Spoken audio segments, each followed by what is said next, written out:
on the one hand, we have caste, an incredibly politicized demarcation of society, which first appears in India during the colonial period. Then on the other hand, we have Jati, Varna, and other ways of stratifying society, which are indigenous and existed prior to the arrival of the colonizers. Panditji, can we start off with you? If you could explain the difference between all these terms.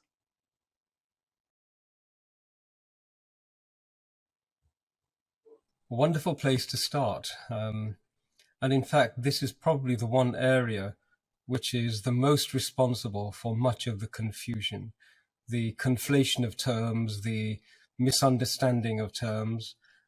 One person says caste when they mean jati, one person says birth when they mean hereditary.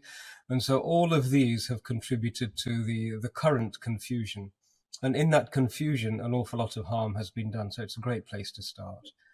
Now, caste is the title of the talk, and caste is where you've started. Caste means class.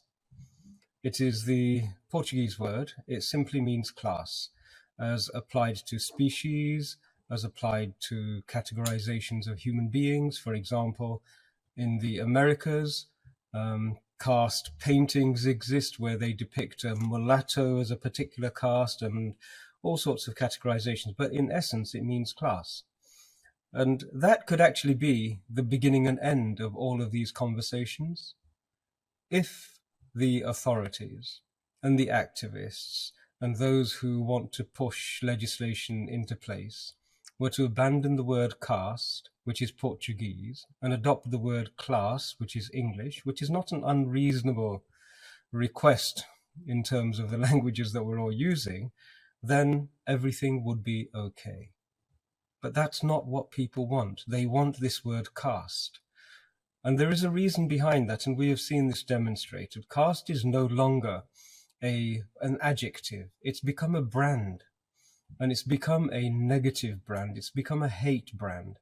And attached to it is a mountain of verbiage and literature, atrocity literature, all sorts of things, and they're all attached to this one word, caste. And that is why they won't let go. So this is not about justice. The moment you transpose if you change the word caste into class, it all disappears. And you can't then hang it around just the Hindu community. You can't then make it about India. But justice would be dispensed. If the word class was in place, justice would be dispensed if discrimination occurred. And I've raised this point with legislators and politicians, and they always look blankly because there is no answer to it. And the intention I deduce from that particular point is that there is malice behind this. And that then opens up the exchange and the conversation. We do not have an equivalent word. There was an attempt to try and define this word caste as hereditary, hierarchical, and endogamous. That's what the British institutions tried to establish with it. Although that's not a definition that's been universally accepted. And we do not have a phenomenon of a hereditary hierarchical social structure behind a particular word to identify it. We have jati, which is akin to guilds.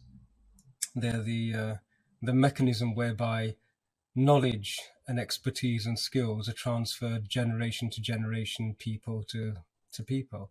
They're the repositories of civilizational knowledge.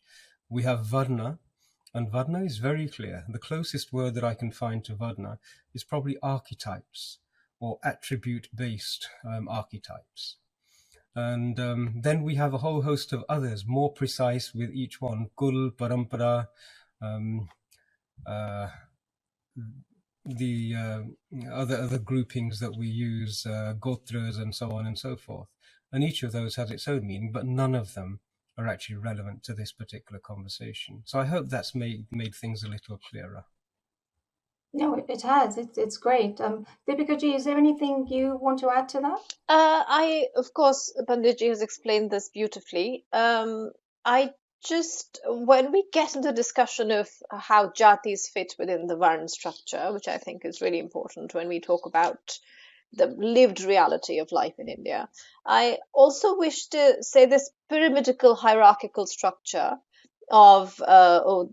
is Actually, a lot of it has been imposed by foreigners describing India. So one of the first accounts is Al-Biruni, then Abul Fadl under Akbar does it, because remember, the Mughals are primarily foreigners at that point, and they're trying to describe India like this strange place, which they have to codify and taxonomize, which the British do later in the 18th and 19th century also. So these are foreigner gazes on India in which they're trying to understand the complexity of millions of people's lives in an extremely diverse country. And they do it in the simplest and most rudimentary form. And unfortunately, the Indian state and all Indian pedagogy about and academic attempts about India adopt those foreign descriptions of what India is as being the truth about India. Please remember to subscribe to us and switch on the notifications for this channel. For our other social media links, more content, and to support our work, please visit citti.net. Dhanyavad. Namaskar.